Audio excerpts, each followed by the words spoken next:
নমস্কার বন্ধুরা, অনুশ্রী ফার্ম রান্নাঘরে সবাইকে স্বাগত। আজ আবারও আপনাদের সামনে চলে এসেছি আরও একটি রেসিপি নিয়ে। আজকের রেসিপিটি হলো আলু পুঁইশাক দিয়ে রুই মাছের ঝোল। যারা আলু পুঁইশাক দিয়ে রুই মাছের ঝোল বা যে কোনো মাছ দিয়ে পুঁইশাক আলুর তরকারি খেতে ভালোবাসেন তারা অবশ্যই এই আজকের রেসিপিটি দেখবেন। আর যারা খেতে পছন্দ করেন না তারাও অবশ্যই দেখবেন। আজকের রেসিপিটি খেতে কিন্তু খুবই ভালো হবে।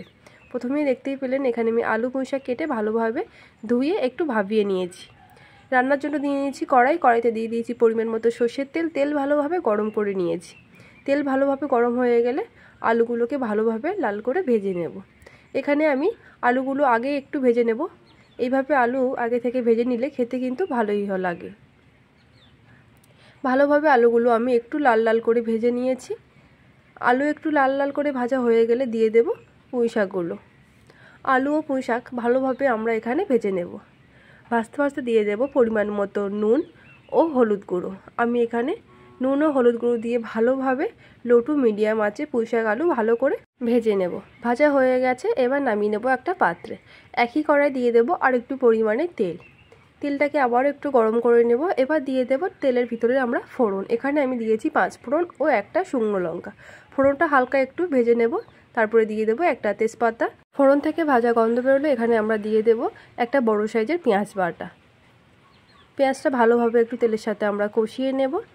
ভালো করে পেঁয়াজ কষানো হয়ে গেলে এবার দিয়ে দেব আমরা আদা ও রসুন বাটা। আদা ও রসুন বাটা দিয়ে ভালোভাবে কষিয়ে নেব যাতে আদা রসুনের কাঁচা গন্ধ চলে যায়।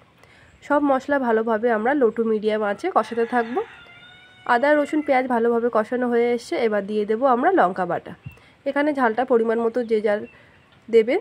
ভালোভাবে মশলা কষানো হয়ে এসে এবার দিয়ে দেব আমরা জিরে গুঁড়ো ও ধনে গুঁড়ো। সব মশলা ভালোভাবে আরও একটু কষিয়ে নিয়ে এবার দিয়ে দেব আমরা ভেজে রাখা আলু ও পুঁইশাক। সব কিছু মশলার সাথে ভালোভাবে আমরা কষিয়ে নেব লো টু মিডিয়াম আঁচে। লো টু মিডিয়াম আঁচে 1 থেকে 2 মিনিট ভালোভাবে আমরা মশলার সাথে আলু ও পুঁইশাকটাকে কষিয়ে নেব।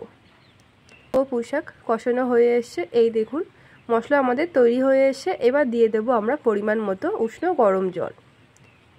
জলের পরিমাণটা আমরা খুব একটা বেশি দেব না, যেরকম পরিমাণ ঝোল করব সেই পরিমাণেই দেব।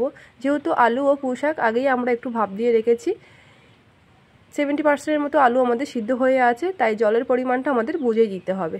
এবার দিয়ে দেব ভেজে রাখা মাছগুলো। আমি এখানে মাছ ভাজাটা আপনাদেরকে দেখাইনি, আগেই মাছটা আমি ভেজে নিয়েছি। এইবার মাছগুলো দিয়ে ভালোভাবে ঝোলে ফুট আসা পর্যন্ত আমরা হাই ফ্লেমে ওয়েট করতে থাকব। ভালোভাবে ঝোলটা আমাদের ফুটে উঠেছে, এই দেখুন গ্রেভিও আমাদের অনেকটা কমে এসছে। তো আলু আমাদের ভালোভাবে কিন্তু সিদ্ধ হয়ে গেছে। আলু পুঁইশাক ভালোভাবে সিদ্ধ হয়ে গেছে। এবার আমরা দিয়ে দেব ওপর থেকে অল্প পরিমাণে গরম মশলা গুঁড়ো। গরম মশলা গুঁড়ো দিয়ে ভালোভাবে মিশিয়ে নিলেই তৈরি হয়ে যাবে আমাদের আজকের এই টেস্টি আলু পুঁইশাকের রুই মাছের ঝোল। তাহলে বন্ধুরা, আমার এই রেসিপিটি আপনাদের কেমন লেগেছে অবশ্যই কমেন্ট বক্সে লিখে জানাবেন। যদি ভালো লাগে তাহলে একটা লাইক, কমেন্ট ও শেয়ার করবেন। পারলে আমার চ্যানেলটি সাবস্ক্রাইব করবেন। তাহলে বন্ধুরা, গরম গরম ভাতের সাথে পরিবেশন করুন আলু পুঁইশাকের রুই মাছের ঝোল। রেসিপিটি যদি আপনাদের ভালো লাগে তাহলে বাড়িতে অবশ্যই ট্রাই করে দেখতে পারেন। কেমন হচ্ছে সেটাও আমাকে কমেন্ট বক্সে লিখে জানাবেন। আজকের মতো এই পর্যন্ত, আবারও হাজির হবে নতুন কোনো রেসিপি নিয়ে।